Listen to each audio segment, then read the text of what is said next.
Why should Africa, the richest continent on the planet, should use someone else's currency for transactions and payments? Yes, the dollar is an international currency accepted by every country. But why should African countries accept a payment system that they did not create, strengthening the dollar, which is the American currency? From the very start, African countries like Libya leaned toward launching a new single currency that would be used by all African nations. Unlike the dollar, that currency would have the dollar at its back and would be more secure. However, when such plans were made, the leaders making them were either dethroned or executed.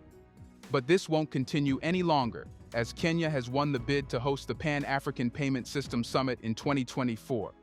That's something the West, especially the US, does not want to happen. Yet it's inevitable. Why is this Pan-African payment system a nightmare for the West, and how it will change Africa forever? Let's find that out in this video.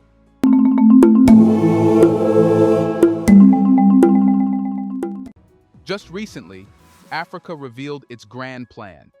Yes, Africa as a united continent unveiled its plan for the creation of a Pan-African payment system. Kenya has successfully secured the hosting rights for the Pan-African Payment and Settlement System in 2024, placing itself at the forefront of African nations seeking to reduce dependence on the US dollar. President William Ruto announced that Kenya would serve as the home for PAPSS, and the African Union's Assembly of Heads of State and Government is expected to adopt the platform in February of next year. This initiative is projected to save the continent around $5 billion by allowing traders to settle deals in their respective national currencies instead of converting them into a third currency, predominantly the US dollar. President Ruto underscored Kenya's technological leadership and its commitment to African integration, leading to the decision to host PAPS. Developed by the African Export-Import Bank, Afreximbank, and backed by the African Union, PAPS enables a trader in a participating country to instruct their local bank to pay a supplier in another country using the local currency. The goal is to streamline and expedite cross-border transactions, mitigating costs and delays associated with the current reliance on correspondent banks in the US and Europe. The platform is particularly advantageous for small and medium enterprises and young entrepreneurs who encounter challenges with currency convertibility costs. Wamkela Mene, the Secretary General of the African Continental Free Trade Area, emphasized the historical significance of establishing a single payment system, aligning with the founding objectives of African unity. Presently, about 80% of intra-Africa trade deals go through the US and Europe, often in dollars or euros, resulting in prolonged processing times and additional charges. The introduction of PAPSS aims to address these challenges and contribute to inclusive trade by facilitating direct currency settlements among African nations. This move also aligns with the broader global discourse on reducing the dominance of the US dollar in international trade. While analysts have explored alternatives such as the Japanese yen, the euro, and the Chinese renminbi, the influence of the US dollar remains significant. But now, the establishment of PAPS signifies a step toward greater financial autonomy for African nations and a more integrated and efficient trading environment within the continent. Treasury Cabinet Secretary Njuguna Ndungu addressed the National Assembly, outlining Kenya's reliance on BRICS countries to tackle the dollar crisis in the nation. Responding to MPs' queries about resolving the dollar supply shortage, Professor Njuguna attributed the crisis to the trade deficit between Kenya and these 5 nations. The Cabinet Secretary expressed that Kenya's economic recovery hinges on these countries de-dollarizing their economies. Ndungu explained to parliamentarians that, up to May 2023, 43.7% of Kenya's total imports originated from these 5 countries. When questioned about the impact on Kenya's trade and the dollar crisis, the Cabinet Secretary disclosed that the trade imbalance has intensified the foreign exchange issue. These economies contribute to approximately 70% of Kenya's trade deficit, with China being a major trading partner, constituting 19.3% of Kenya's total imports. In contrast, Kenya's exports to China make up only 3.1% of its total goods exports. The Cabinet Secretary underscored the trade imbalance, noting that exports to these countries represented 1.0%, 3.1%, 1.4%, 0.6%, and 0.3% for India, China, Saudi Arabia, Russia, and Malaysia, respectively, in the year leading to May 2023. Primary exports include tea, fruits, vegetables, cut flowers, and fish to China. Kenya predominantly imports oil, machinery, transport equipment, and raw materials from these nations, all transacted in US dollars. During a recent forum on the African Continental Free Trade Area in Nairobi, Kenya, President William Ruto urged African leaders to expedite the adoption of the Pan-African Payments and Settlement System by both central and commercial banks. The aim is to alleviate the pressure exerted by the dominant US dollar in intra-African trade. President Ruto expressed profound concern about the fragmented African payment landscape, where nearly 40 currencies are utilized across 54 countries, complicating the process of free trade. PAPS, a collaboration between the African Union and Afreximbank, was launched in January 2022 to facilitate efficient cross-border payments in local African currencies, thereby reducing risks and promoting regional financial integration. President Ruto questioned the necessity of using US dollars in trade between African nations, advocating for the adoption of PAPS to streamline transactions.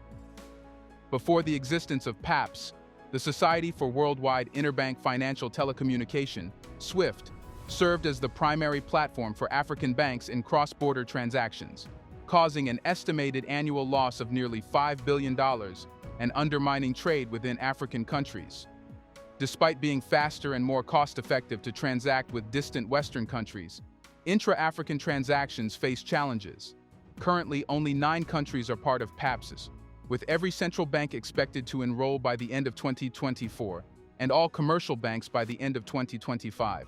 That's going to be phenomenal. President Ruto stressed the historical interconnectedness of African trade before the 15th century European voyages of exploration, underscoring the need for enhanced intra-African trade and industrialization. The low level of industrialization in Africa has resulted in a heavy reliance on imported finished products, contributing to a trade deficit of about $35.27 billion in 2021. PAPS aims to reduce dependency on hard currencies, unlocking more financial resources for businesses.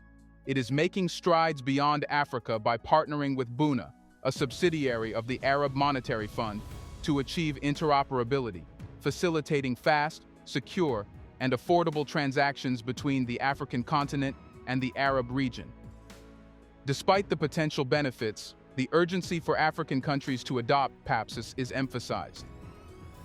President Ruto and Benedict Oramah, president of Afreximbank, stress its role in domesticating African payments, reducing foreign debt, boosting government tax receipts, fostering inter-African trade, and strengthening the continent's currencies. However, the widespread adoption of PAPS is crucial for its success in promoting intra-African trade. That's why Kenyan President William Samoei Ruto has called on African nations to shift away from using the US dollar for intracontinental trade.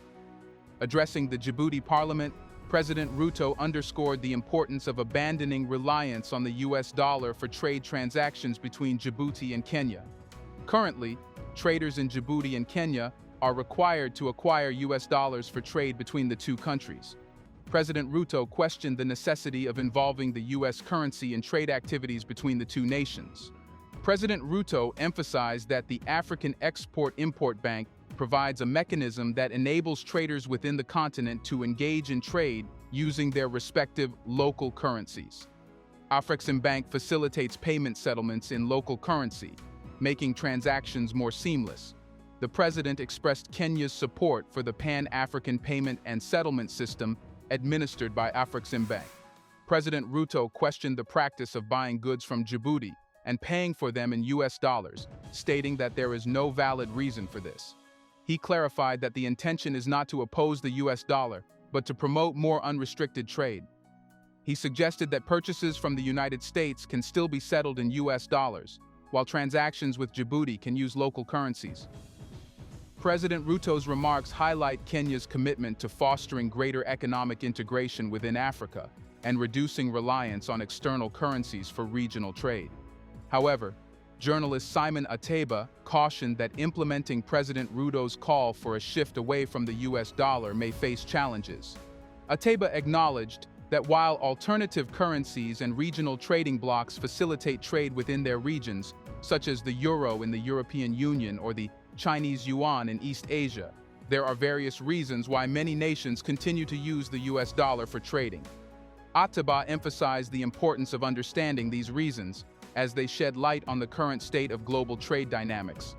He listed several reasons why the US dollar remains the preferred currency for global trade, including its status as the dominant global reserve currency, the strength and stability of the US economy, and the depth and liquidity of the US financial markets. Ataba concluded that while using local currencies in Africa for intracontinental trade may sound appealing, it depends on factors such as the stability of the African continent, the growth of trading volume in Africa, and the volume of trade between Africa and the rest of the world.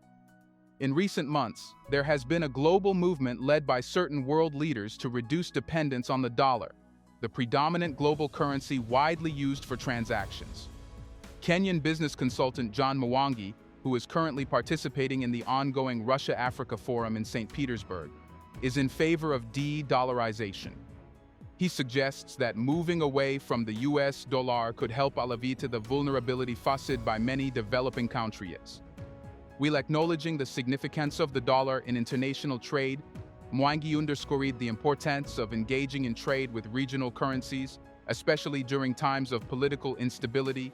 Here's a reminder to please like and share the video and subscribe to our channel to watch more videos on Black culture, history, civilization, and identity. Let's continue now. During an interview, he posed a fundamental question, asking why one should conduct trade with neighboring countries in the same region in dollars, rather than using one's own currency, thereby simplifying one's life.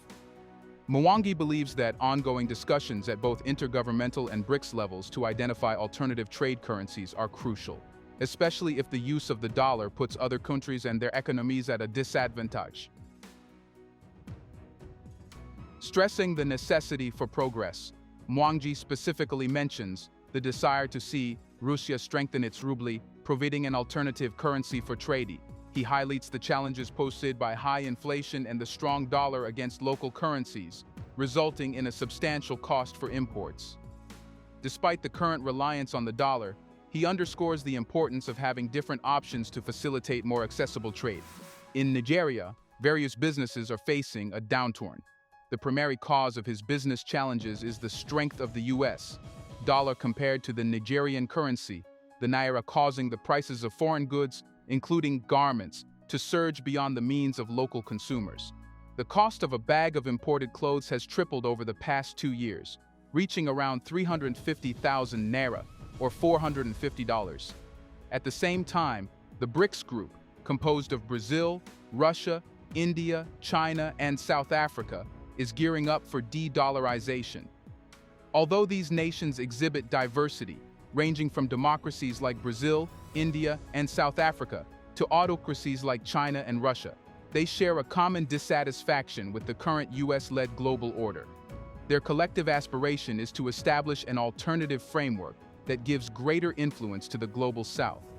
The resonance of this idea is apparent in the interest shown by around 40 countries, including Argentina, Iran, Saudi Arabia, and the United Arab Emirates, in joining the bloc.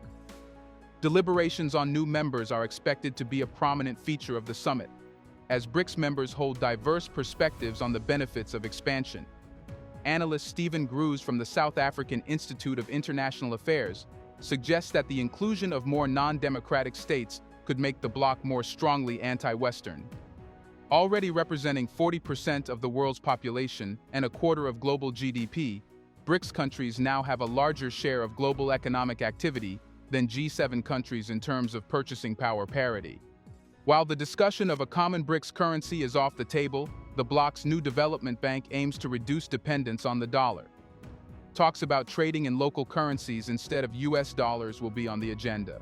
Leaders, including Presidents Cyril Ramaphosa of South Africa, Xi Jinping of China, Narendra Modi of India, and Luiz Inácio Lula da Silva of Brazil, are ready to give a final push to de-dollarization. But what this Pan-African payment and settlement system really is? The Pan-African payment and settlement system had its official launch on January 13, 2022. established by the African Union and the African Export-Import Bank. This system operates as a real-time gross settlement infrastructure designed to facilitate cross-border payments in various local currencies. Its launch aimed to complement the operations of the African Continental Free Trade Area. The concept of PAPSES took root during the 12th Extraordinary Session of the African Union Assembly in Niamey, Niger, on July 7, 2019, with the initial pilot phase involving 6 countries in the West African Monetary Zone before being made publicly accessible. PAPSES envisions a unified platform for financial transactions and settlements spanning across African nations, with the primary goals of enhancing economic integration and reducing reliance on external currencies, particularly the US dollar. The system boasts key features such as currency agnosticism, enabling transactions in diverse African currencies. It also features interoperability for seamless cross-border transactions with real-time settlement capabilities. With this system, smooth integration with national payment systems can be made while adhering to a defined regulatory framework and security measures. It's a centralized infrastructure for effective coordination and trade facilitation, including trade finance features and the promotion of financial inclusion, accommodating users even in remote areas. Concerning its role in de-dollarization and the prospect of a single African currency, PAPS holds the potential to significantly contribute to diminishing dependency on external currencies. It actively encourages the utilization of local currencies for cross-border transactions, providing a dependable alternative and supporting de-dollarization efforts within the African continent. While PAPS may not directly lead to the establishment of a single African currency, it plays a crucial role in laying the groundwork by fostering collaboration and economic integration among African nations, thereby advancing the broader objective of a more unified financial landscape. Hence, the implementation of the Pan-African Payment and Settlement System is anticipated to play a significant role in the de-dollarization process across the African continent. This system, tailored for real-time gross settlement of cross-border payments using various local currencies, aims to diminish dependence on external currencies, especially the US dollar. PAPSES achieves this by streamlining transactions in a range of African currencies, promoting a departure from the prevalent reliance on the dollar in cross-border trade and payments. It is crucial to emphasize that while PAPSES champions the cause of de-dollarization, its primary objective does not revolve around establishing a single African currency. Instead, the system strives to nurture the utilization of all African local currencies. Its vision involves creating a unified platform that accommodates the diverse monetary units found across the continent, fostering economic integration while preserving the individual identity of each currency. Hence, the Pan-African Payment and Settlement System isn't a single currency, but a single unified payment system, like SWIFT. What Muammar Gaddafi wanted to create was a single currency that could be accepted by the world, the gold dinar. That's why he was executed. You should know that back then, the West, acting through NATO, orchestrated the overthrow of Libyan leader Muammar al-Gaddafi not on the grounds of a humanitarian threat to civilians, as officially stated, but due to Gaddafi's intention to introduce a new Pan-African currency based on the gold dinar.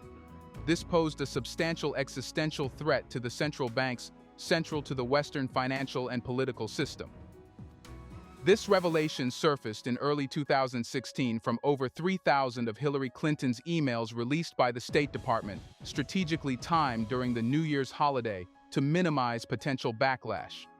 The realization of the gold dinar-based Pan-African currency motive became apparent during Gaddafi's downfall in March 2011 amidst the escalating rebellion of the Arab Spring, particularly in Benghazi, Libya's second-largest city.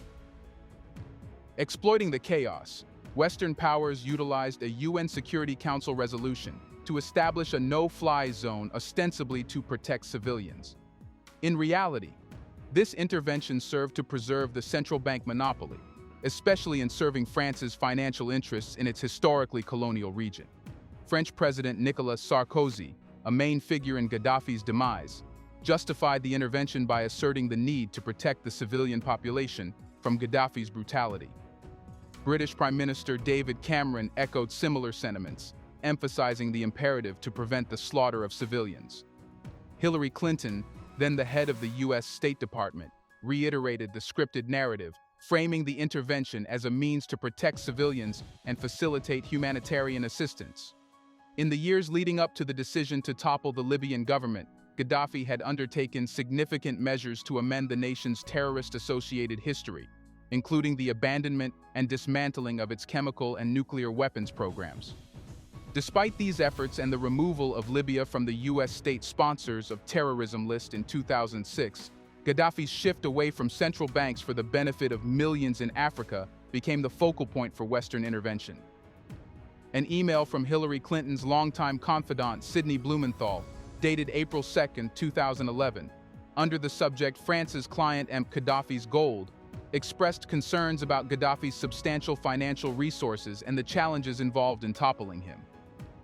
The email highlighted that Gaddafi's government possessed significant gold and silver reserves, complicating efforts to curb his ability to sustain armed forces and intelligence services. These reserves were purportedly relocated to Saba, southwest toward the Libyan border with Niger and Chad, from the vaults of the Libyan Central Bank in Tripoli in late March 2011. Unnamed sources highlighted 5 major concerns for Sarkozy regarding Gaddafi's innovative plan to break free from Western control. They included a desire to gain a greater share of Libya's oil production, increase French influence in North Africa, improve his internal political situation in France, provide the French military with an opportunity to reassert its position in the world, and address the concerns of his advisors over Gaddafi's long-term plans to supplant France as the dominant power in Francophone Africa. On October 20, 2011, Gaddafi attempted in vain to flee the city of Sirte, and Libya fell largely under Western-backed rebel and NATO control by the end of the month. Hillary Clinton's merciless reaction, "We came, we saw, he died," played out in an interview shortly after Gaddafi's shameful murder. As usual, the U.S. and its Western counterparts left the country to its own devices after slashing the once thriving nation to the ground. And despite certain issues in Libya before the coup, Libyans had an incredibly high standard of living, the highest in Africa, international lawyer Francis Boyle told RT, adding, "When I first went to Libya in 1986, I was amazed by the empowerment of women. What I saw in Libya was that women could do anything they wanted to do. Tragically, as has played out repeatedly around the planet, any nation, no matter how functional and successful, will be annihilated by the American empire if it or its allies have sufficient reason. What do you think? Should African countries ditch the dollar and use their local currencies? Isn't it true that doing this will bankrupt the US, making the African continent the true power holder? Let us know your thoughts on whether African countries can collaborate with BRICS, which also has the same purpose. Do you want to watch more videos like this one? If yes, subscribe to our channel and press the bell icon next to it. We have decided to bring videos on something nobody talks about: the Black culture, civilization, history, and evidence about how glorious Blacks have been. Thanks for watching, and until the next video, stay tuned.